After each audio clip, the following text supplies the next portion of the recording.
from the Crossroads of America Council. Talk a little bit about how we can best help the council and how the council can help us helping our young men prepare to be missionaries. Good morning. Am I allowed to joke about coffee since President Cowley joked about coffee? I think it's probably okay. I think maybe one of the reasons you don't drink coffee early in the morning or at all is because you don't give them a break until 11:30. Who could have coffee and make it till 11:30? One other comment. So if you do need a bathroom break, I won't be at all insulted if you sneak out and come back in, and you won't be admitting that you had coffee either by doing that. So if you need to, I won't be insulted at all. Let me also clarify one thing from President Monson's remarks, which were outstanding, for the 100th anniversary of the Boy Scouts, which was 3 years ago. And so he talked a little bit about the wood badge experience, which I know President Cowell is involved in and Doug's involved in. And let me say, don't let that scare you away from the wood badge experience. Whatever they're doing in Sacramento, California, it's not as rigorous here. You know, I want you to know that a lot of it's indoors, a lot of it's air conditioning, the scout building. So you don't have to worry about it being quite that rigorous. Let me also say about the 29th. If it will be on the 29th for the celebration of 100 years of LDS Scouting.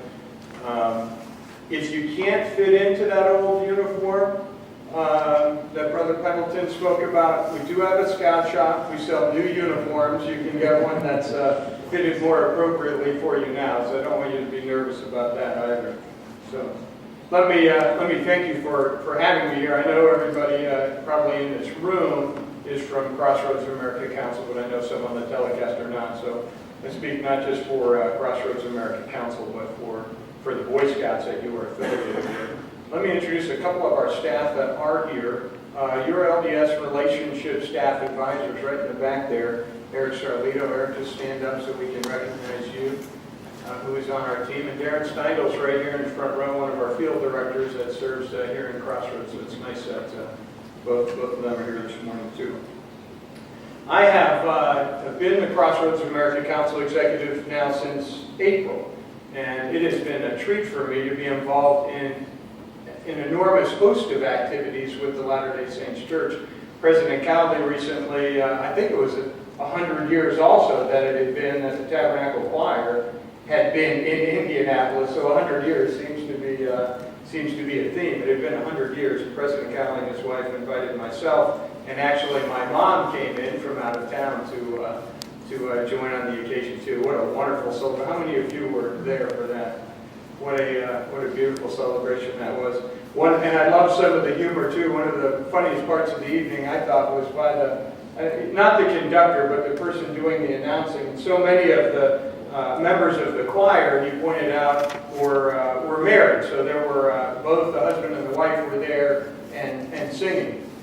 And women were on one side and men were on the other side. And the announcer had them stand up, all those that were married to each other. I don't know if you remember the comedy of that evening.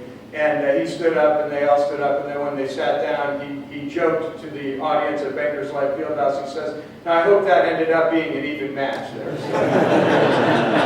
So, just hysterical for a non-Latter-day Saint to sit there for that humor. I thought it was great. But what a wonderful experience that was. And then I also recently had a chance to be at the Latter-day Saints encampment that a number of you were very involved in. What a great time that was as well. A great turnout. You made it through some rough weather too, but just as another spectacular event. So it's been a treat in this short period of time, and now on the 29th to have the official celebration. And just so you know, we're celebrating 100 years together in partnership. The partnership even goes back beyond that. So when Scouting started in 1910 here, there were Latter-day Saints Scouting units right at the get-go. Before the official partnership happened in 1913, my kind of history lesson in there says there were about 1,500 troops and 20,000 Boy partnership happened. So right in those early stages of Scouting getting started here in America, before our official partnership even happened. So really, the official partnership's 100 years, but we've been in partnership together, since the very inception of Scouting here. So I think that's just wonderful. Two things primarily I've been asked to talk to, a little bit about chartered organization representatives in Scouting and how you can utilize and what your role is. And then also just talking about the partnership together and how I think it works together. So how many in the room, I can't look out and see those that aren't in the room, but how many in the room are chartered organization representatives? I'd be curious. Okay, so we have half a dozen or so. So do you think your role is just signing that charter once a year? Just some wonder, well, what else do I do? There's a little line on this charter that I have to sign, and that seals the deal and makes it official. Let me say to you that is an important role. We don't want you to stop doing that. But I would say there are other things you can do too. And since we've gotten some feedback from the audience, maybe I can do that real quickly as well. Just share with me what else you think, from your standpoint, is the role of you in that chartered organization role, or anyone else that has served in that capacity.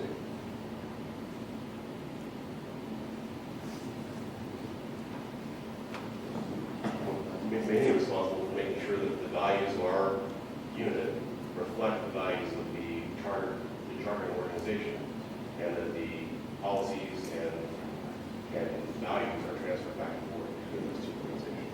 Amen. Any others? Any other thought? That's spot on right there.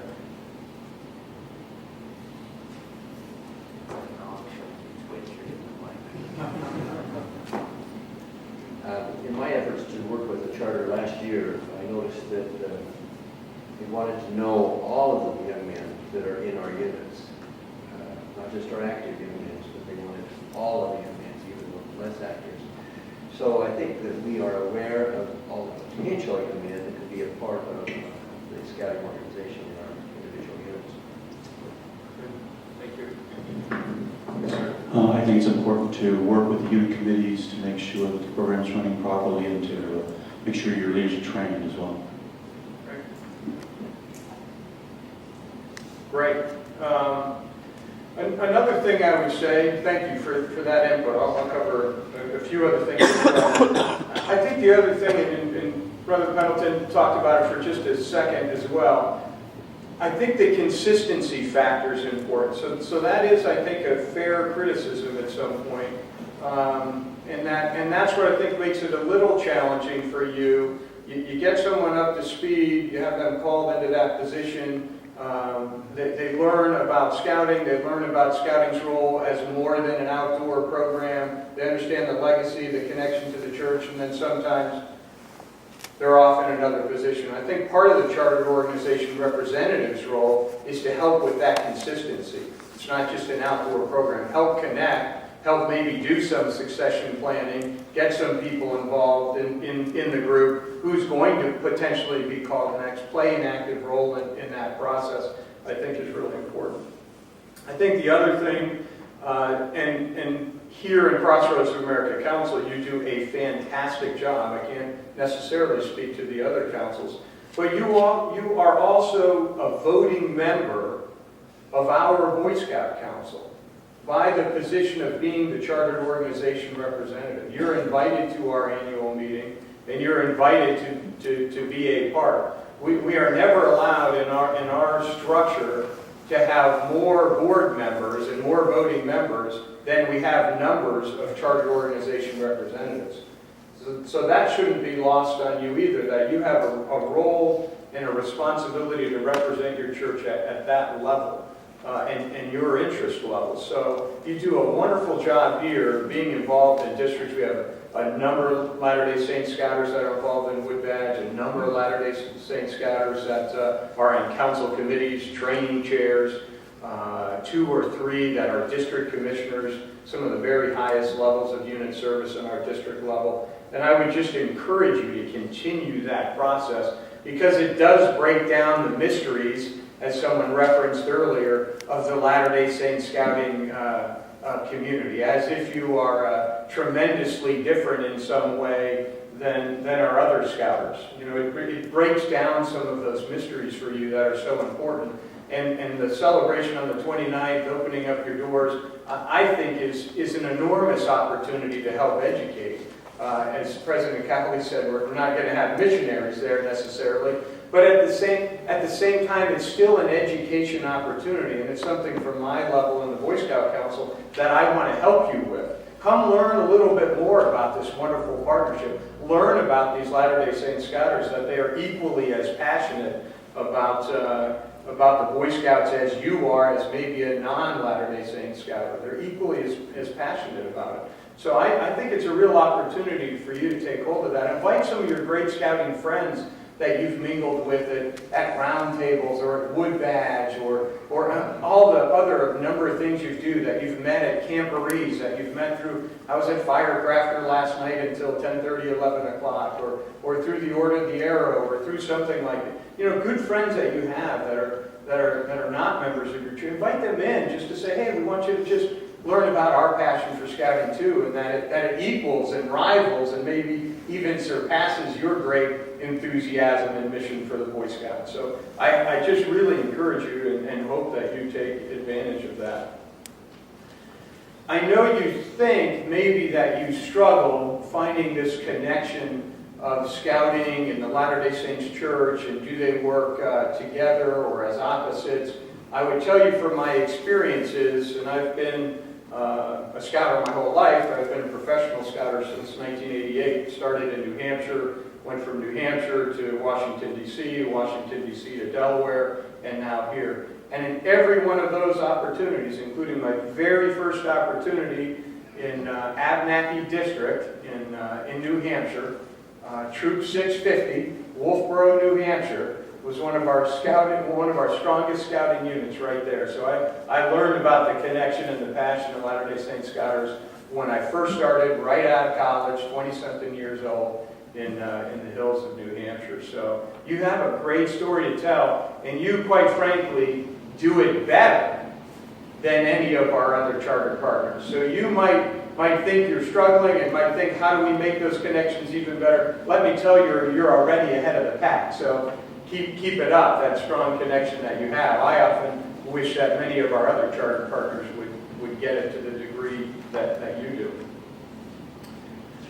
So any other questions at all about charter organization reps? And then I'll speak a little bit about the commitment of scouting together. But is it okay that I'm taking a few questions? You got a hook or something for me? I appreciate you bringing up the charter organization reps. So we actually had quite a few questions about that in our ward, and I'll say I'm from the Hoosier Trails Council, so you can just blame us on us being from the back. Excellent. We're here to educate you.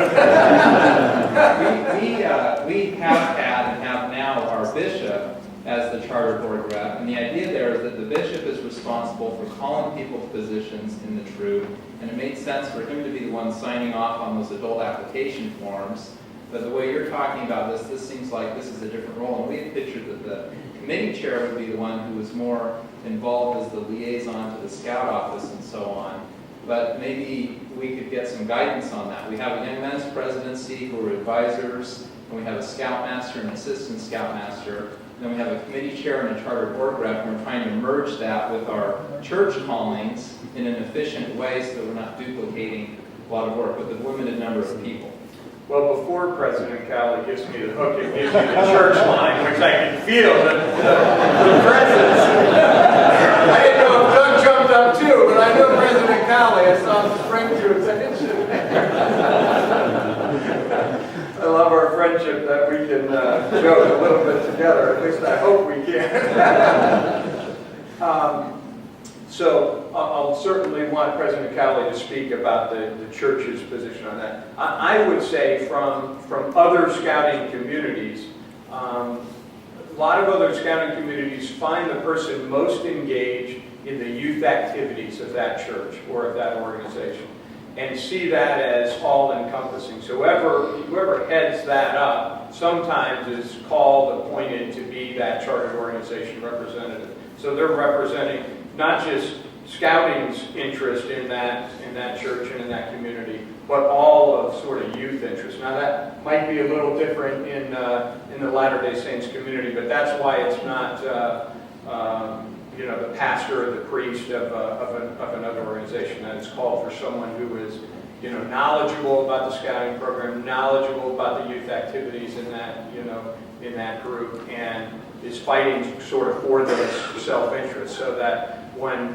the first dent in a wall is made, usually the scout troop gets blamed immediately. Those darn scouts were in here again. I'm sure they did it. So, President.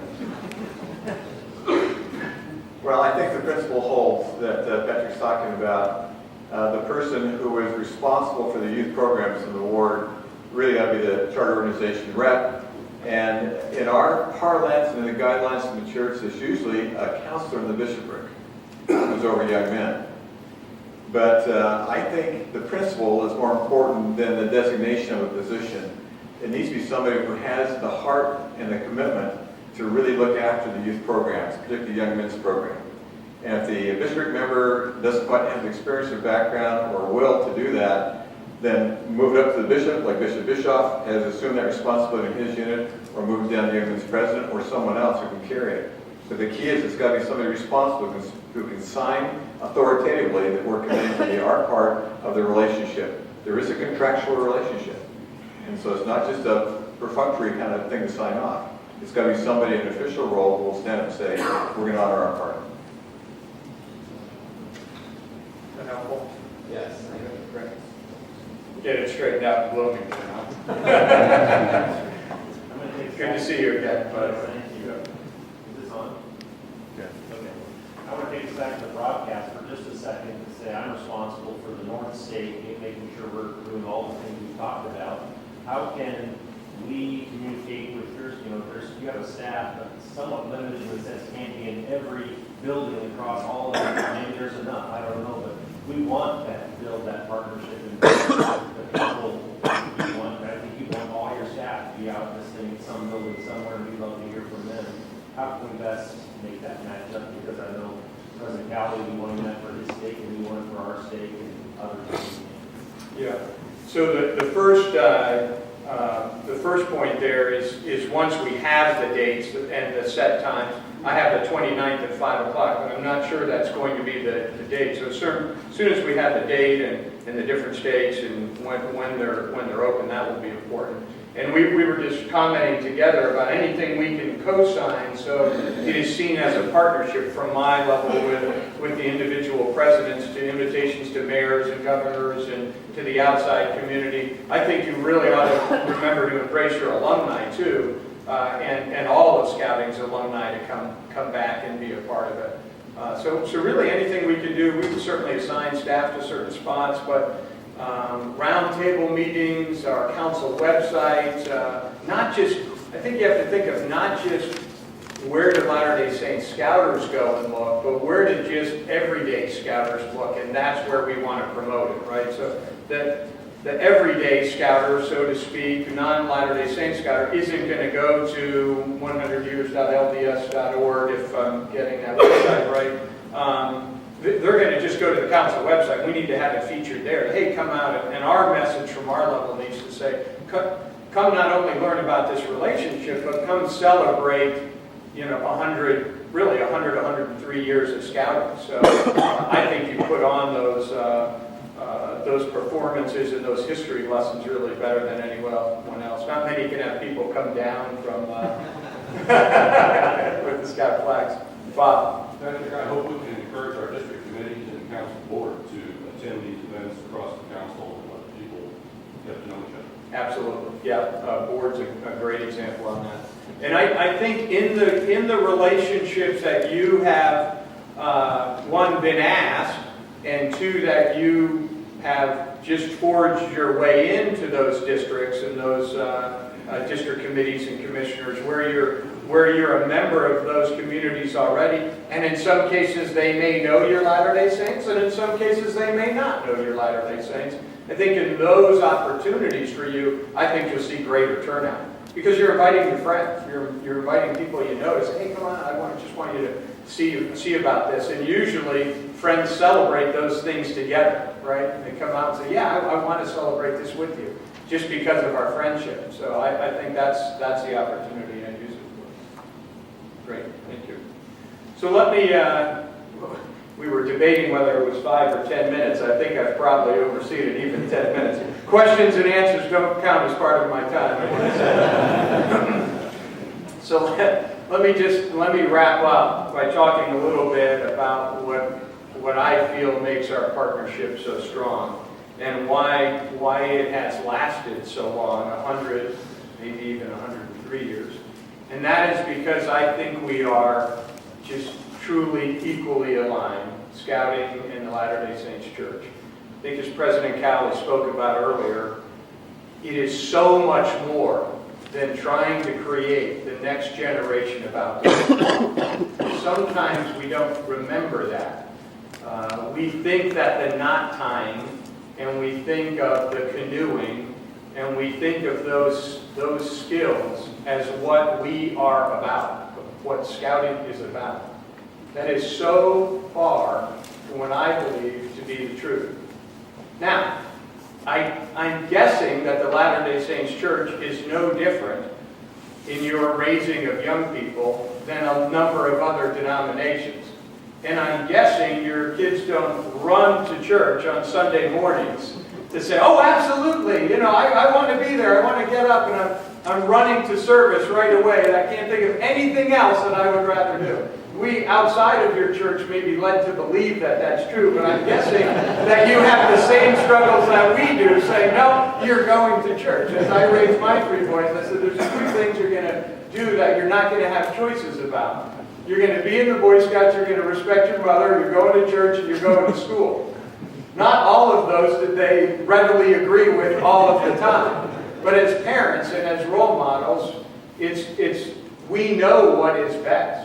And we know that. Well, Scouting gets that too, but we have to create some fun hooks to have them involved and get the real message without even telling them the real message. And those hooks are catching frogs and jumping on airplanes and tanks at an encampment and doing things like that. But all that does is provide for us an opportunity, like at your Sunday service, to have other young men and other adult leaders stand up and give their testimony to what Scouting's really about.